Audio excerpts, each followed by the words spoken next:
Hello, members. Tom Morrison here from MTI and the Nashville office here with Chad Sorenson from Adaptive HR Solutions. We're here today to talk about a huge issue that many members, many companies around the country are really trying to look into to get proper training and things into their offices. But real quick, what I'd like you to do is I like to always remind you on your right, if you look at the bottom, you'll see a chat button.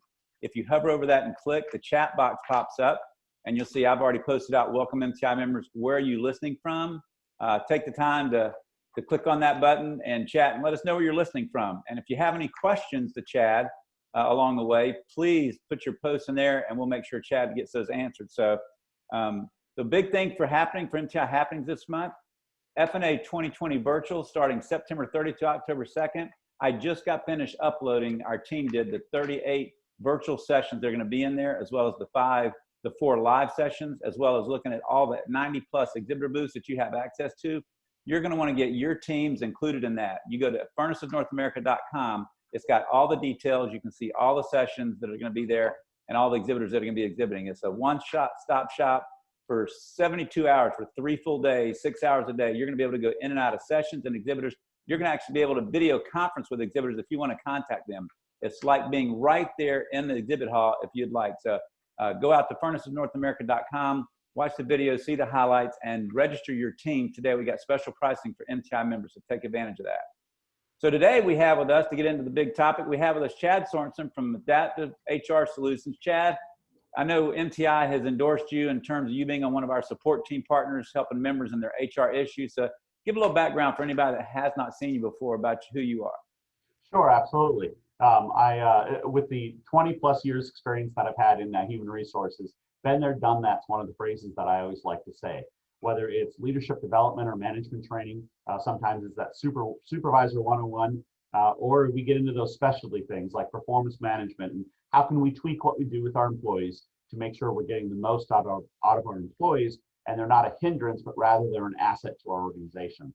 So I work with companies across the state of Florida and throughout the Southeast and some across the country to help them understand what we can do to tweak the things that we're doing with our employees, to make sure that we've got the best practices in place, but then also to either deal with the big employee relations issues or just make sure that we're staying compliant with all the laws that are out there that kind of seem to hit us.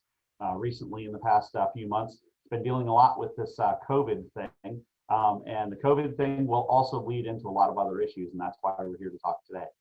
Well, you know, I appreciate you being on our team and being there for our members. And this wasn't a question we actually talked about, but as you talked about that, and it's going to be one of the issues that we talk about during Furnaces North America 2020's virtual thing, is the HR position for a company is no longer just someone who just checks benefits. To me, as I look at things, it is probably going to be one of the most crucial job descriptions and jobs in the future because of all the things they're going to have to worry about. So if you could just kind of maybe unpack what, you know, if you're working in HR, you got somebody that's working in HR, kind of what should they be really looking at expectations nowadays? Because it's just not checking insurance policies and helping hire and fire people. There are so many different things that an HR person has to really dig into now. Well, you know, I'm talking to an HR group tomorrow over in Tallahassee and virtually, of course. But one of the things that we're talking about is what has changed in that HR role. You know, it used to be a lot of the order taking, it used to be a lot of the compliance and checking off the box to make sure people got paid. Well, ever since March, all of a sudden, instead of, oh, let's make sure we contact HR and let HR know, oftentimes people have gone to HR to say, okay, what direction do we need to go and how do we need to do this now? So if you're an HR professional, all of a sudden you're looking at this saying, wait a minute, wow, all of a sudden I'm in the spotlight. But it also just goes to show the growing importance of making sure we understand the way that we operate our business and how it ties into HR. Why? Because we operate our business because of the employees that actually operate and do the things, whether they're building something, maintaining something, or taking care of all the back office. So we want to make sure that biggest asset, which also can be our biggest liability in most cases, is well taken care of, and that we're always, you know, thinking beyond what do we need to do today, what's the impact that it'll have tomorrow.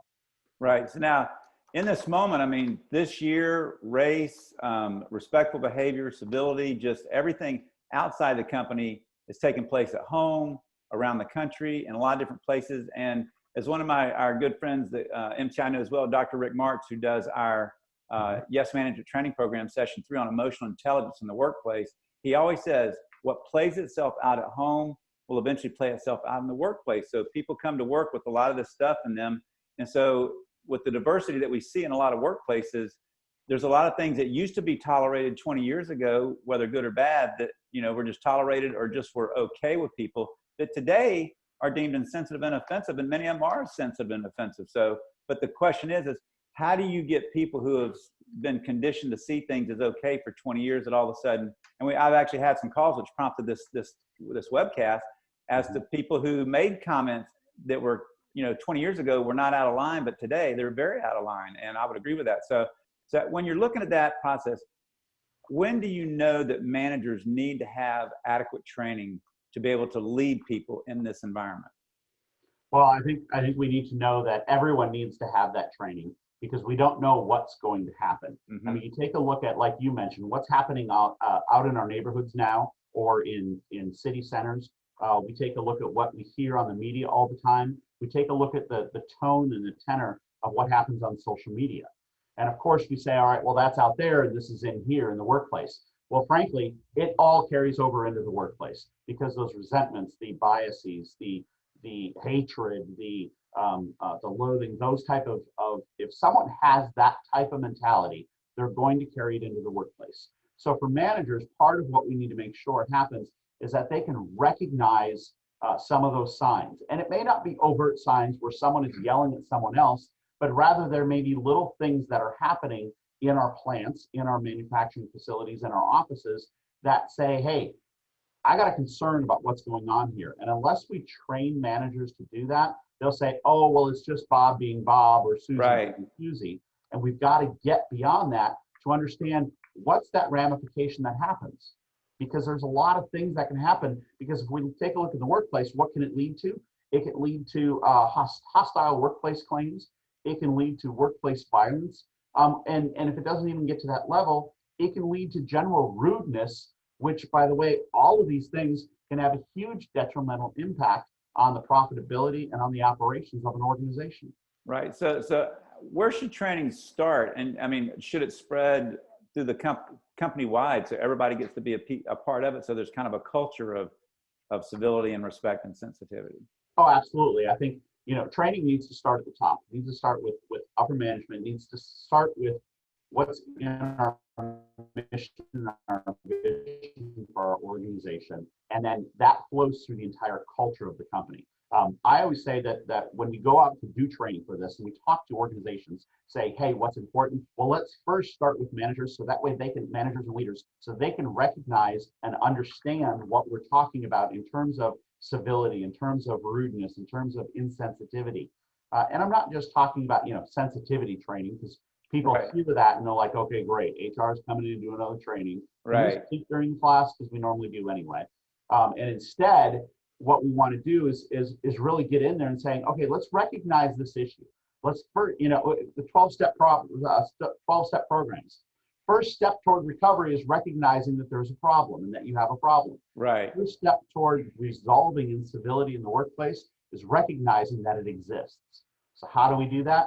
By taking a look. What are we looking for? What are some of those signs that we need to identify as, hey, we do have a big problem here? So could you unpack that a little bit as like what could be some of those signs? So there's a couple ways that when I do this, I take a look at two different ways. First is the direct way. So it's visible, it's there, it's on top, and you can see it.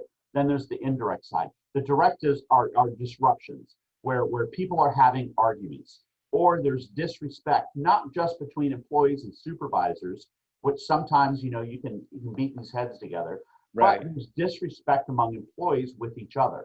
Right. Whether it's on racial grounds, on economic grounds, on who lives on what road, or who is hired first. It can be any one of those things. Put downs, insults, people who are undermining others, threats, and then of course some of those things that you see that are yelling and screaming and wow, people blew up over nothing. And you know, we use the term a Karen, or what's the term for a guy who, you know, goes over the edge sometimes. I forget what it is.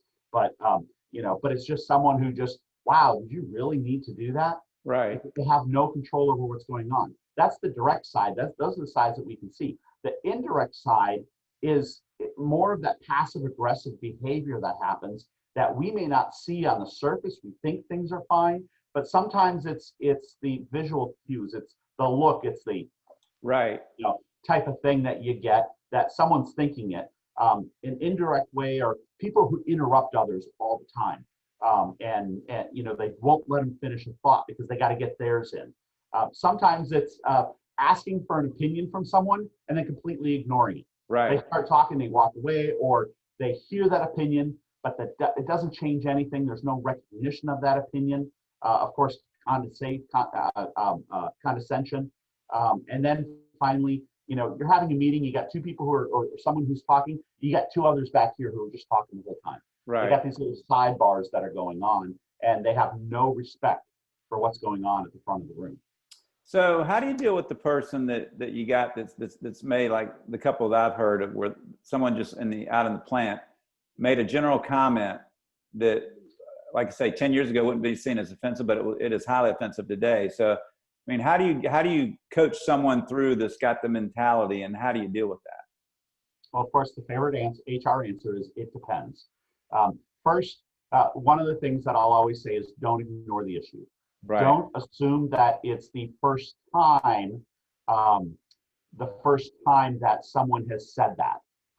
It might be all the time that it has said that. And by the way, there was a comment there of the use of my using Karen. Yes, you're absolutely right. As soon as I started saying it, it was like, I probably shouldn't say that, but my mouth talk goes faster than what my head does. So, okay, in that instance, someone says that on a regular basis and is insensitive to people named Karen. It's pointing out, hey, by the way, that might not be something you want to do on a regular basis. Because of this. And that's a good example of it, is pointing it out, because you might hear it for the first time, but it might be the 15th time that person has said it. So when you see something happening out in the workplace, you want to make sure that you address the issue, but don't do it publicly in front of everyone else. Pull them aside and say, I'm concerned about what just happened, and explain what you saw, and then find out, what did they mean? Did they mean to do that? Did they want to go down that road, or did they want to say something else but they just didn't know how to articulate it? Yeah, I think, going to Rachel's point and to your point, I mean, when things like this have been so easy and so tolerated for 20, 30 years, I think that's the challenge for HR, because when your mindset has been able to just make sidebar comments that you don't think is a big deal, is how you referenced it, but now those things are insensitive. I think that's the big challenge for HR and for everybody in society, is to understand what is okay and what's not okay. We're kind of in a learning curve. It's a huge challenge for everyone. And by the way, Rachel, thank you for calling me out on that, because it is something that we all need to be thinking about, and it's a complete different mindset. We have to be comfortable telling someone else, hey, that makes me uncomfortable. But we also have to make sure that it doesn't get to the degree that anything you say makes someone else uncomfortable. There has to be some tolerance in organizations, not tolerance for discrimination, not tolerance for bias, whether it's conscious bias or unconscious bias, but it's tolerance for different people's point of view, because everyone has a different point of view. You take it, there's a graphic that I've seen online before, and you take a look at a cylinder. Let's take this bottle here, for example. Glad I grabbed the closed one. Take the bottle here, for example. If you shine a light on it this way, you're going to see a long rectangular thing that has the outline of the bottle. However, if you go like this and shine the light on the bottle like this, you're going to see a small circle. Which point of view is correct? They both are. One is going to look like this, and one is going to look like this. So we have to stop saying this one's right and this one's wrong or something like that. Instead, we really have to take a look at it and say, we need to understand other people's point of view, and we have to respect those points of view. And it starts with management, it starts with leadership. How do we do that? Yeah, I've seen that same example done with someone looking at a 6 and a 9 from different perspectives. Absolutely. Which one's right? They both are. So let's talk about a little bit about refusal to get involved and taking this serious. And if you just ignore it, what are some of the financial and operational implications that could take place in a company if they choose to just kind of bypass this and wait for the first big event to happen and not be proactive? Sure. Well, there's a number that I've seen, and I forget if it was the Wall Street Journal or if it was something like Inc. magazine, but the number is the cost of employee disengagement, because what will happen is employees will become disengaged. So the cost of disengagement will be between 450 and 550 billion dollars a year in the United States. So it's huge for the cost of disengagement. How do employees become disengaged? Because if they're afraid to speak out, which means they're not going to be innovative. They're not going to come up with new ideas. They're not going to say, hey, here's how we can make things better. There's going to be lower job satisfaction because I don't like the workplace I'm in, and people might leave, people might go somewhere else, or the reputation for the organization will get out there. Of course, reduce productivity. So while we were able to make 15 widgets an hour, now we're down to 12 widgets an hour because of issues, problems, discrepancies, things like that. Safety incidents, by the way, increase when we're not focused on the job and we're focused on pleasing other people or other things that happen, which means our workers' comp costs go up. Especially in a heat treat plant, because we have forklifts, chemicals, gases, all kinds of things running around the heat treat plant. So you need to be channeled and focused on what you're doing for sure. Oh, absolutely. Absolutely. You know, and then finally, it's that reduced employee engagement. Overall, I don't feel like I'm a part of the team. I don't feel like I fit in. Why should I put forth any extra effort to do that? And that's just on an employee engagement side. You know, some of the other impacts that it can have: higher turnover, bad culture. If you haven't looked at your Glassdoor review recently online, take a look at it and find out what other people are saying about your company. Right. It's always all anonymous. Silos that happen. Well, I'm not going to talk to them. I'm only going to talk to these guys over here. And all of a sudden you got these cliques and silos throughout your whole company. Of course, lost work time with absenteeism or presenteeism, people showing up. And then of course you got the legal side: complaints, EEOC charges, grievances that are filed, depending on your organization, whether they have a union or not. So a lot of those type of things where all of a sudden now you're spending most of your time dealing with issues and not dealing with making things better for both the employees and for productivity. So how do you take employees from an area of non-conflict and conflict happens? How would you suggest you bring them together to deal with any kind of situations that arise? First, I want to teach them what conflict is. And that there's kind of basically two types of conflict. Now, can I have a real quick? So as you're starting this, is this for people that have had conflict, or is this a suggestion to talk to your employees in general up front and kind of preventative?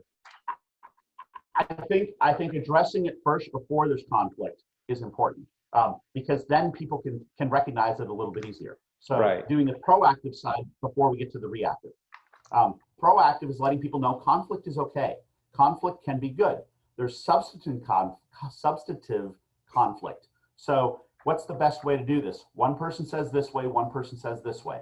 Well, let's talk about the pros and cons. And conflict is good because what does that do? It makes the final process even better. Right. Because we've looked at it from all sides. But then you've got a personalized conflict where people start using the word you, and they start pointing and they say, you don't know how to do this, or people like you, or things like that. We want to make sure that we get away from the personalized. Oftentimes that's where real conflict comes in, and that's where the rudeness comes in, because we're just butting heads all the time. And so instead, we want to make sure people understand what's the impact of this conflict and what type of conflict is it. So people can recognize it and say, hey, you know, I don't like the way you're doing that. Well, let's take the word you out of there and let's talk about the process.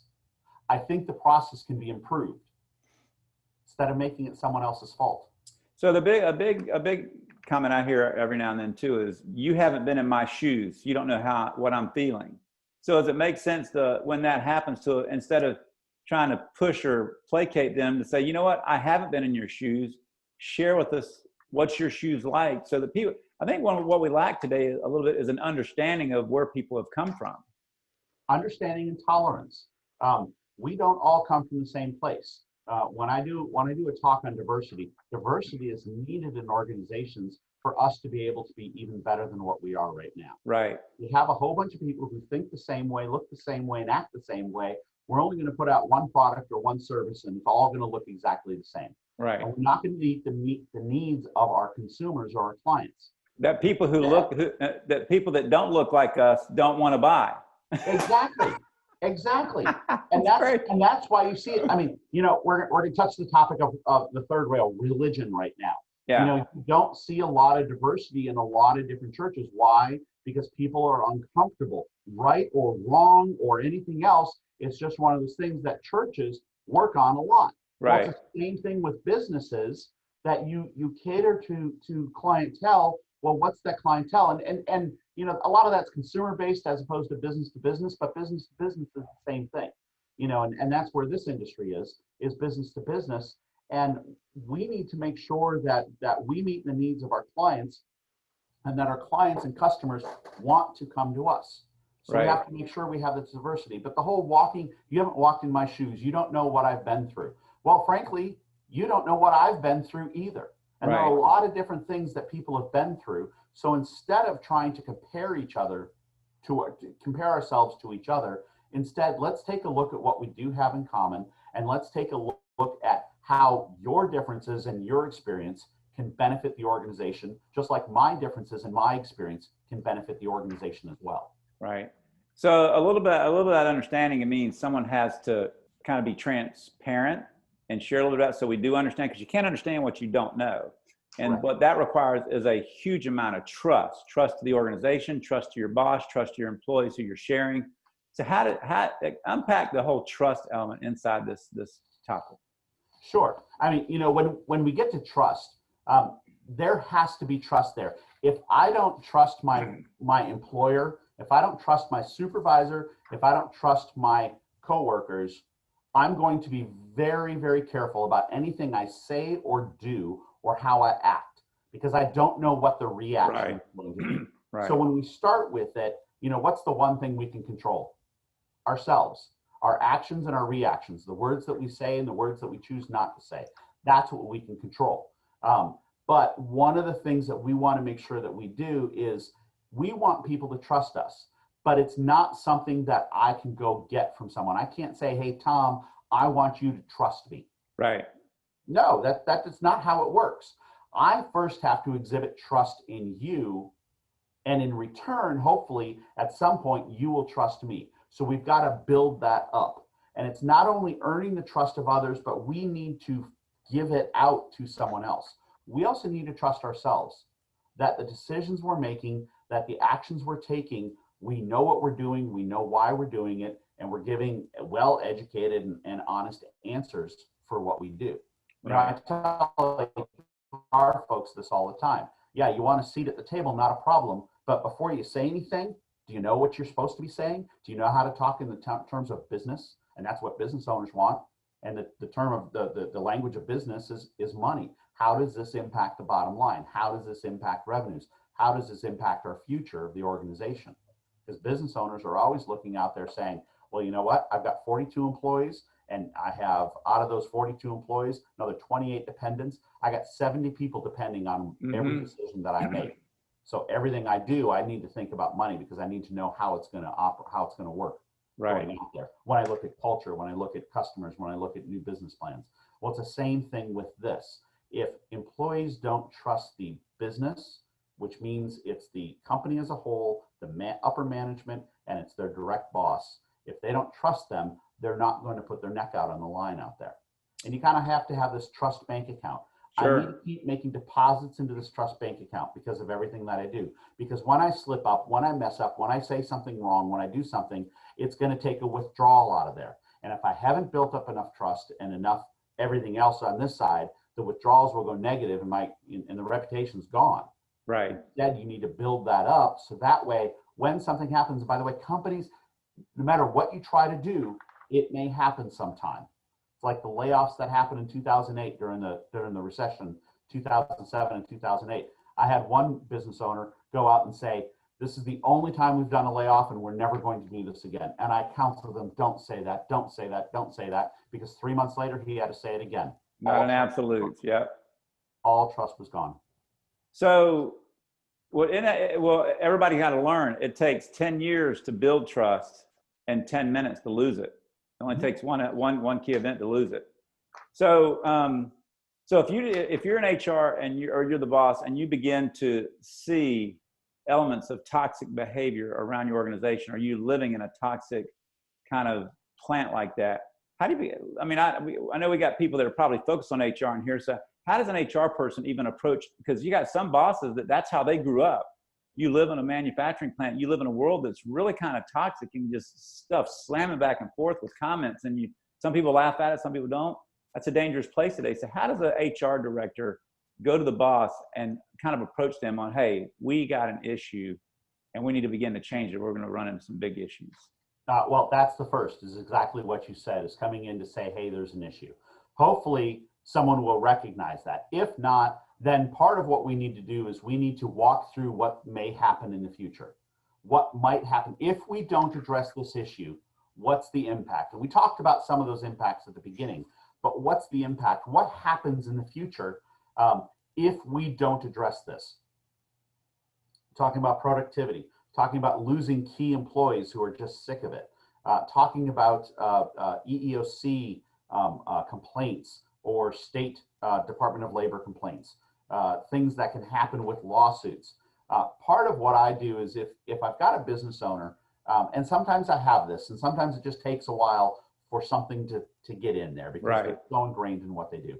But if I've got a business owner or upper management who's very set in their ways, part of what I do will start to feed some articles about the impact that this issue will have. If it's incivility, if it's rudeness, if it's condescension, whatever it is, I will start sending some of those sheets over there, articles over there.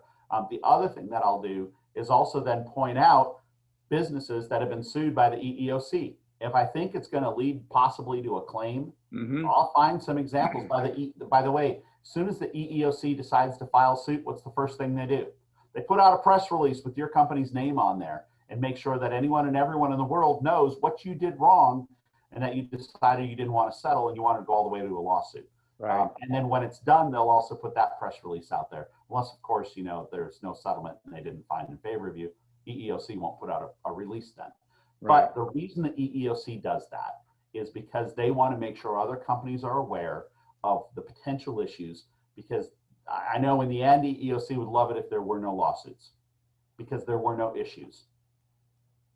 Well, they want to use someone as an example to make sure people understand they're serious. Absolutely. Exactly. Absolutely. So before we get into our last element, which is this kind of the 6 steps you have for someone to change their culture in this area, knowing we have focus on HR here, what are some of the challenges you think, looking at the next couple of years, that you've been president of Jacksonville SHRM, you're very active nationally. What are some of the big things you think are challenges that HR directors in this watching this need to really pay attention to? Well, so here's the first thing. HR has so much on their plate right now, in addition to all the tactical, transactional things that we do on a regular basis. So it's payroll, it's benefits, it's performance reviews, it's hiring, it's firing, all those type of things. Right. In addition to that, we now have, well, let's see, who's working from home. We've got to play doctor and do screenings every day when people are coming into the office. We've got to know what's going on with the CDC. So we had the whole alphabet soup over here, which didn't include the CDC. Now it does include this. But now when we take a look at what's going on in the world out there, we've got the protests that are happening.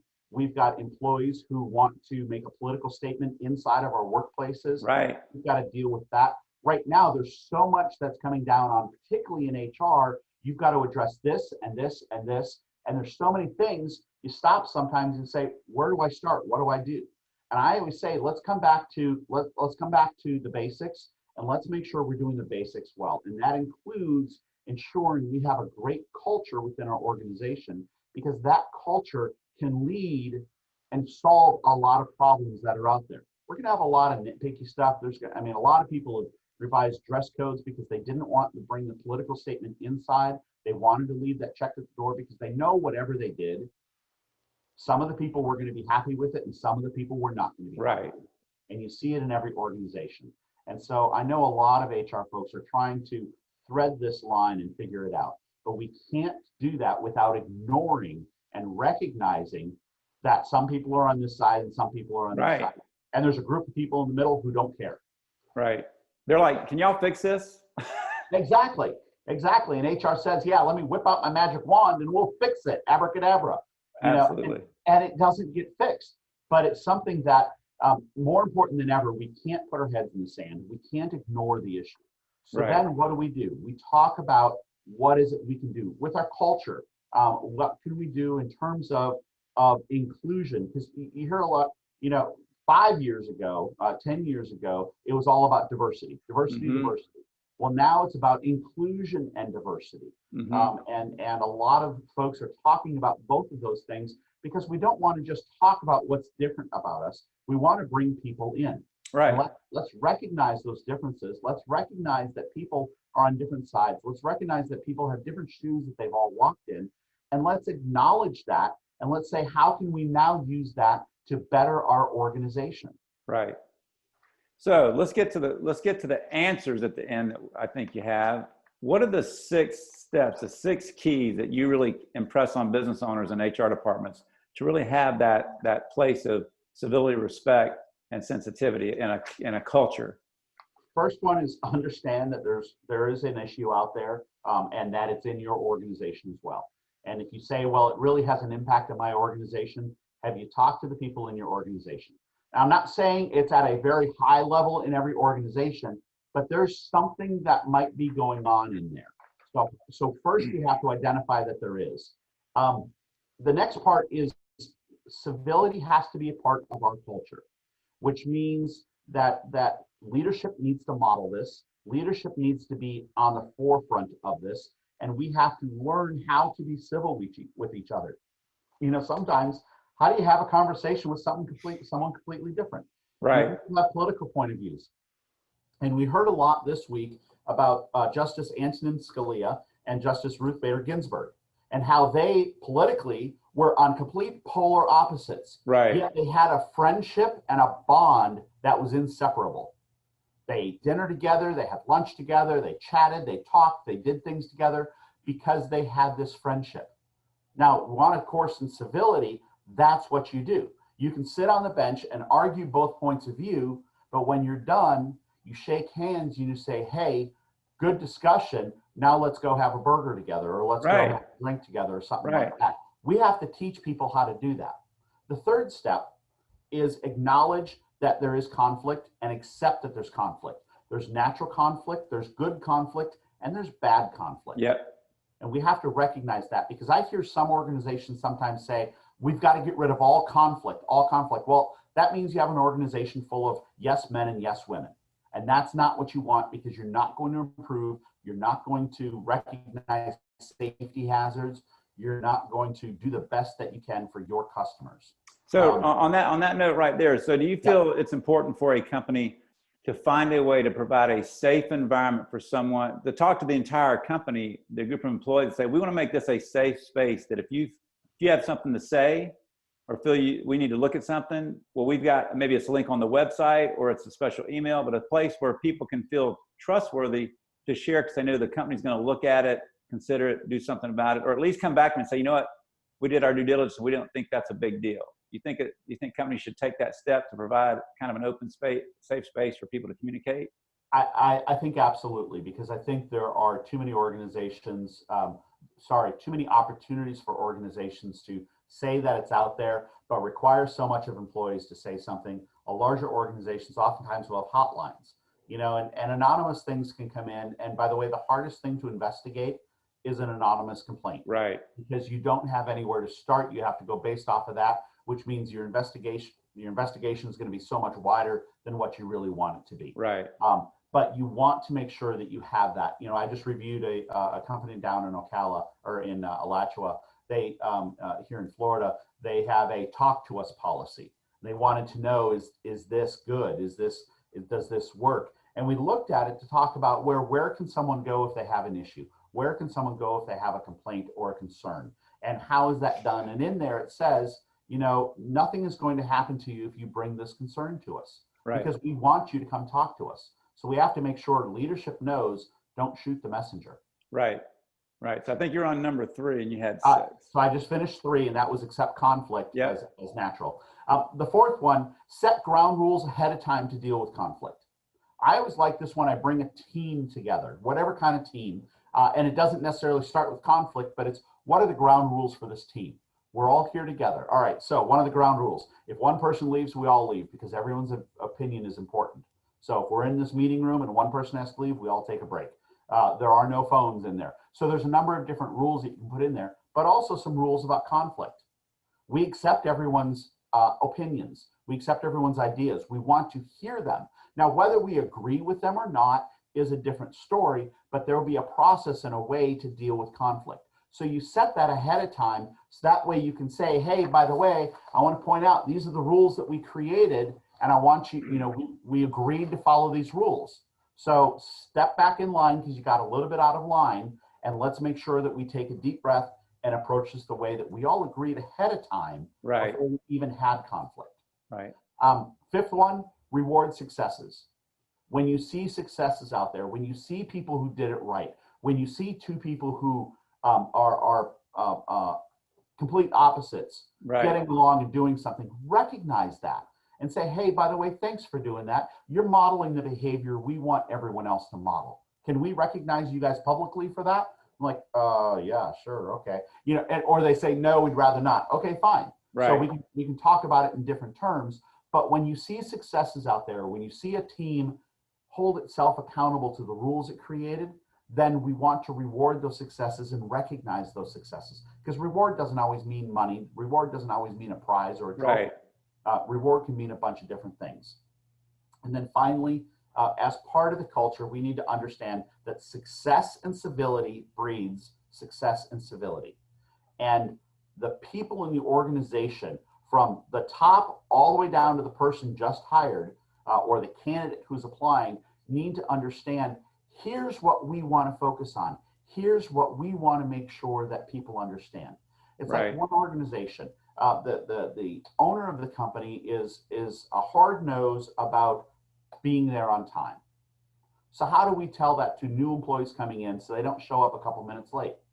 We value on-time performance, and we value punctuality in our organization.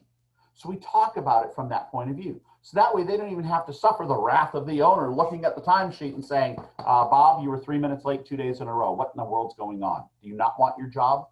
Right. Instead, we don't want that happening, but we head it off at the pass and say, we value that punctuality. So here, we value everyone's opinion, we value civility, and we value positive conflict that helps improve what we're doing and helps us all get a better understanding of what we do in our organizations. Awesome. So to close it out, so people listening in or people that watch this at a later date, if they're going to do some in-house training, what should they expect, and what questions should they be asking of anybody that's going to come in and do training? What should they expect from those trainers? How do you make it? How do you relate it back to the employees that are there? How do you make sure that you address the current situations that are going on? If we have known conflict, those direct or indirect issues of incivility or conflict that are happening, make sure that they have a good understanding of that. The next thing is making sure that when they go out and they talk to employees, how is it that they are addressing this issue? How is it that they are making sure that this isn't just lip service or another, training program du jour? What's that follow-up, and how are they going to hold managers accountable to holding employees accountable? Right. Because oftentimes management up here will say, this is what we want to do. HR will come in, or a trainer will come in and say, this is how we're going to do all that. But then the people who need to do that, the ones who put it into place, the ones who hold people accountable, are that middle level of management, the direct supervisors of all the employees. And if they haven't bought into it, it's going to fail, and it's going to fail miserably. So you can have the best intentions, have the best mission statement and vision statement about inclusion and diversity and accepting ideas and civility in the workplace. And you can have a trainer who comes in and knocks the socks off of everyone. But if there's no one there to hold people accountable, there's an issue with that. Right. By the way, one of the best ways to hold employees accountable is to have other employees hold them accountable. Team discipline is the easiest way to manage a team, self-discipline, because they agree to, quote unquote, a contract. They agree to what we want to do, the ground rules that team has set, and then the team holds itself accountable. The leader, oftentimes in a great high functioning team, the leader doesn't have to come in and say anything. It's another team member who says, hey, by the way, Bob, let's not say it that way. Jeremy, let's take a look at it at a different point of view. Hey, you know what? You're right. Thanks for calling me out on that. So when you look at workplaces today, because it is so, I thought when COVID hit and we didn't do any meetings take up a large amount of our time as a staff putting on and stuff. And when we said, hey, all the meetings got canceled throughout the year with, yes, our spring meeting, our fall meeting, Furnace in North America going virtual, as I talked about. And so I thought that 2020 was not going to be a coast year, but it wasn't be a busy year like years past. I don't know about you, Chad, and the people listening in, but I've been busier than ever for the last 6 months. So when you get channeled and busy, you tend to not be as connected to your workers as you would like. And the trust we've talked about, the relationships we've talked about, the respect we've talked about comes from a connection from your employees where you actually you feel like you belong together in the workplace. And so would you say that team, and how do you build that connection? Wouldn't you say that some sense of some type of team building where they have a chance to step away from the furnace or step away from the stuff they're putting in the furnace and just have a fun time with the 6 team members on that team to work on something together where it's just some kind of exercise that's not work related. It's just team building, fun related to get people to laugh, understand that we're just humans and we all got our stuff. And how can we get along to make this workplace a great place to be? Well, the big part of that is that it's not going to happen by accident. It's not going to happen on autopilot. You have to plan it. You have to schedule it. Right before this call, I was on a call with a bunch of folks that are HR department of one. We spent an hour and a half, talking and learning and everything else. And they're like, so how do you fit everything in there? Particularly if you're an HR department of one. Well, unless you calendar it, unless you say, I'm going to review job descriptions twice a year, and you put it on your calendar to do that, unless you calendar team building exercises, unless you calendar, I'm going to block off 1 hour every week or 30 minutes every week to go out and go walk in the plant and to go talk to people. Unless you do that, it's not going to happen because we're all going to get too busy. We're going to be doing different things. And you also have to take care of yourself. You need some of that downtime yourself. And yeah, you're right. This year has been anything but slow. It has been absolutely crazy and busy, insane. But it's one of those things where it is what it is, and we need to figure out how to do all that. We can't shortcut the system because when we do, that's when this whole issue comes into play. Incivility that happens, the rudeness that happens, the comments, the condensation, that all that happens if we don't focus on it and say, we need to make sure we call that out. Right. 2020 for me, I feel like I'm on a downhill run in my car and my brakes have gone out in the middle of the downhill run. And I don't know when it's going to stop and how we're going to stop it, but we're going to do it. We'll have to put my foot out at the door, but we're going to stop it. So a little tip for all those listening and those that will listen. A great team building exercise we do at Yes Management Training. We started it this year and we did it last year one time. Is that just go up to the internet and Google the spaghetti exercise. It's a phenomenal thing that you try and take 18 strands of spaghetti with string and some masking tape. And your goal is to build a structure as high as you can that a marshmallow will sit on top of it. And then you measure it and you got 18 minutes in teams to build that structure. And the structure has to stay standing for at least 30 seconds.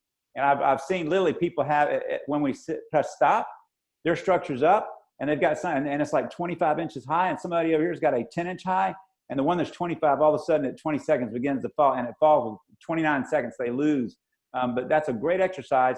Also, you'll see a YouTube video. A guy did a TED Talk on the impact and importance of the spaghetti exercise as a team building environment. It's just an incredible exercise.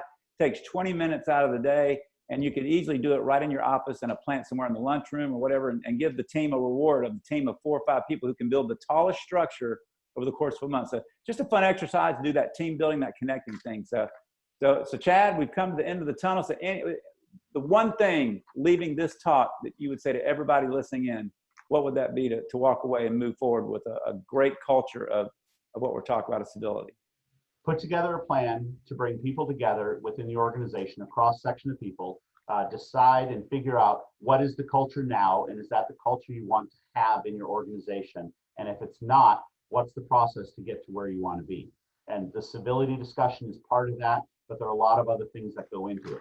An organization with a great culture won't stand for incivility in the workplace, and it'll deal with it itself in an appropriate way. Right. Well, certainly not an easy discussion in this day and age, but it's one that has to be had. Members, We still appreciate you being a part of the Metal Trading Institute and glad that we can bring this kind of topics to you. Remember, Furnaces North American Virtual on September 30th through October 2nd. Get your teams in. So much content there that is so relevant technically as well as managerially. And then you're going to have 90+ exhibitors be able to see some amazing product demonstration videos that we've seen them put up there. Mark your calendars for your team, October 22nd on a Thursday. There's some new NIST requirements coming out for any company doing business with the Department of Defense. And our own Nick Espinosa, who's our industry support partner in cybersecurity areas, is going to be online with us doing the same thing, giving you what you need to know. So tell your IT departments and your cybersecurity and technical teams to tune in and get there. There'll be details sent out in an invite. So members, you know MTI loves you. You're not just strong, but you're MTI strong every day. Chad, thank you for being here. Members, you have a great day and stay safe. Appreciate it.